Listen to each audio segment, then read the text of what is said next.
It was born in a little rural community of Green Valley, right north of Denton. Well, it was a whole lot different. I mean, there's no TV. You listened to everything on the radio, the Lone Ranger and whatever, and went to the double feature at the local movie on Saturday. Well, I was the only child at the time. I was 10, I think, when my younger brother was born, so I was the only one around. It was playing outside, and, get out of the house and get out in the street and play. And we were sort of free and easy at the time. It's a good time.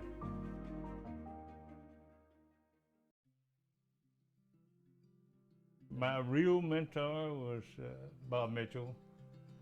Bob was a ranger at Tyler when I was over on the highway patrol. And in fact, he and Bill Wilson, Bill was a captain at Dallas at the time, they approached me about trying for the Rangers. I had made a couple of criminal arrests, and anyway, Bob and I had got to be friends and knew each other fairly well. And so they came to me and asked me to apply. I made Ranger in 1st of September of 70, and I went to Austin and checked out a rifle, a pistol, and a Plymouth. And my captain said, go south. I've never been to Macau. They said, keep driving until you hit the river and then back up. So that's basically what it was. And I had a box that had some fingerprint cards and some tape and what have you.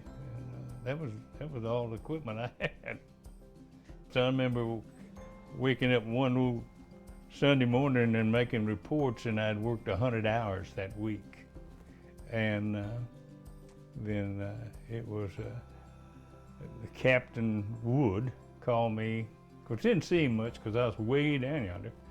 He called me and said, Jack, I'm gonna come down and see you next week.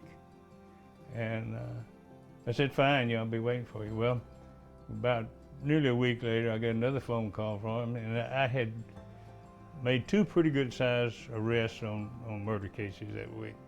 And the Cap called down, he said, don't look like you need me down there, I won't see you next week.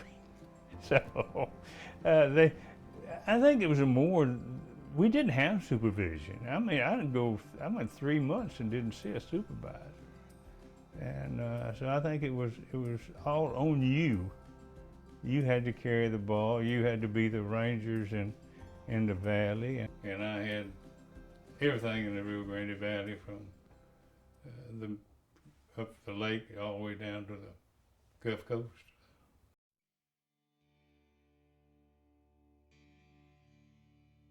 I arrived in the Rio Grande Valley the same week that they moved Charles Harrelson, if you remember Harrelson, who killed Judge Wood here. And so I picked that up and got deeply involved in the Harrelson story, probably knowing more about it than most bad guys. I met a kid, he was a burglar, pulled a couple of robberies, but he had such a personality, you couldn't help but like the little devil. And he and I became friends, really. And he helped me some, and he gave it all up on himself.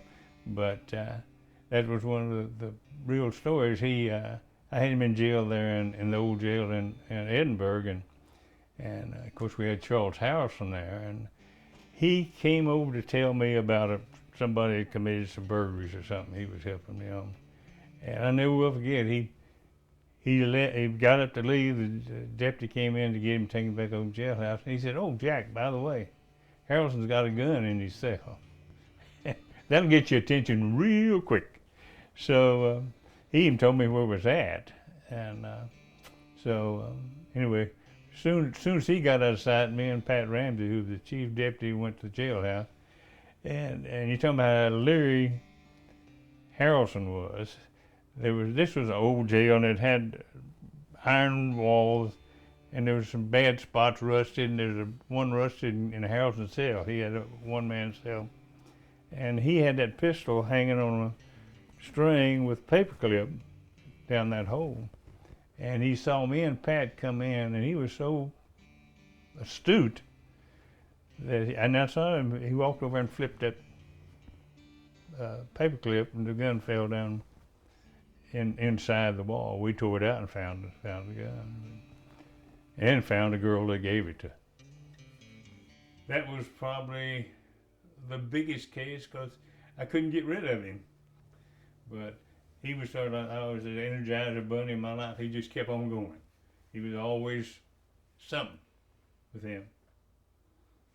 As far as criminal work now, everything's changed. Everything's faster, more complicated, I guess, than it was with us. We, again, I started out with a Plymouth and a Smith & Wesson 357, and but I don't know if they had much fun as we did, but that's we didn't have that much supervision. Like I said before, I went 3 months and never saw another ranger one time, letting on a supervisor, and they say, Captain said, you don't look like you need me, I ain't coming. So I think they're smarter. I think I know they're better trained than we were. Our MO was just to get out there and get it done,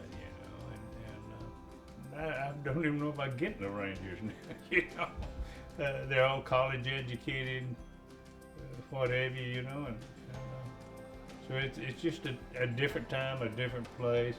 I hope I'm smart enough, and I think I am, that I do not try to judge what I did against what they do now. I know one thing, they don't have near as much fun as we did, and because it seems like everybody does one thing, and we did it all. That was the pleasure of it, I think, that we didn't just specialize in SWAT or special tactics or burglaries or what have you. We did it all. Didn't make any difference. When it came up, you went and done it. I liked it that way.